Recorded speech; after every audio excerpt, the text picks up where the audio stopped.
a union organizer for many years, and so a lot of my work reflects workers and unions and the struggle for justice and against racial oppression in my country. But this new album I just released called The Ghosts of the Old West is a joint project with a singer down in Malden named Mick Coates, and he's a country western singer and a DJ down there where we're going to be at the festival next weekend, the 50th anniversary of the Malden Festival. And I met him a couple years ago at the festival. And last year when I was there, we were sitting around his table every night after the festival, drinking a lot of whiskey and beer, and we got to talking, and we both love story songs. Songs that, you know, that have a storyline, you know? And we got to talking about making an album, and I convinced him to come to New York to my studio, and he came in May, and we made this lovely album with my band of musicians called The Ghosts of the Old West. So I want to sing you a couple of those songs in this first set.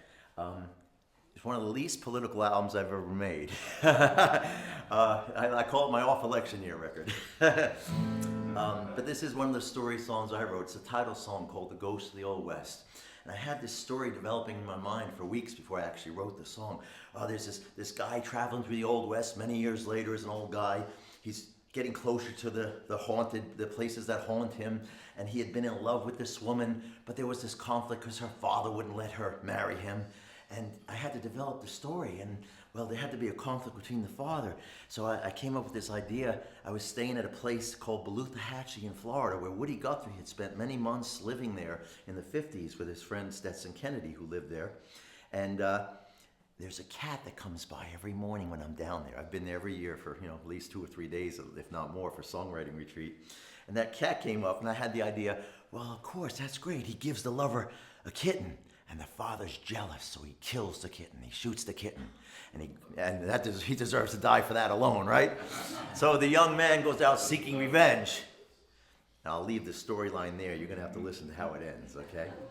And of course, with the record, there's wonderful fiddles and a full band, but this is how it got written: Ghosts of the Old West.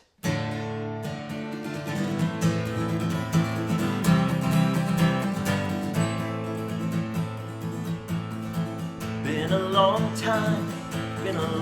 time since I've been anywhere near these parts. And it's been such a long time since I've let anyone near my heart.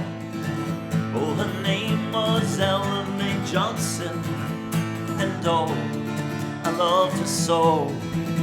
But her father didn't like me, and he vowed he'd never let her go. All the sights and memories still haunt me, and they will not let me rest. Here I am, stuck in El Paso, with the ghost of the Old West.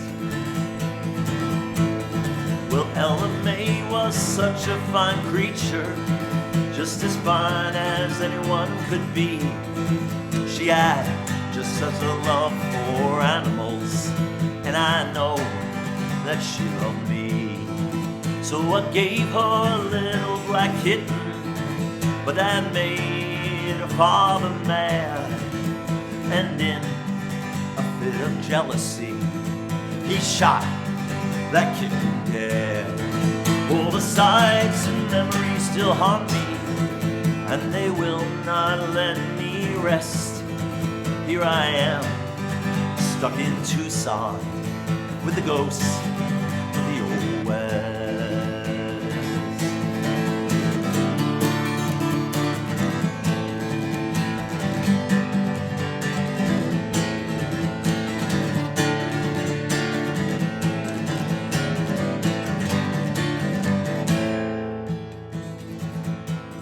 So full of rage, I loaded my rifle. In my anger, everything was red. Saw a bald head standing by the window, and I shot that bastard dead. But his brother had come for a visit, and that was him lying on the ground. So I ran away, held my head in shame, and I never returned to that town. All the sights and memories still haunt me, and they will not let me rest. Here I am, so close to Phoenix, with the ghosts of the Old West. with the ghosts of the old West.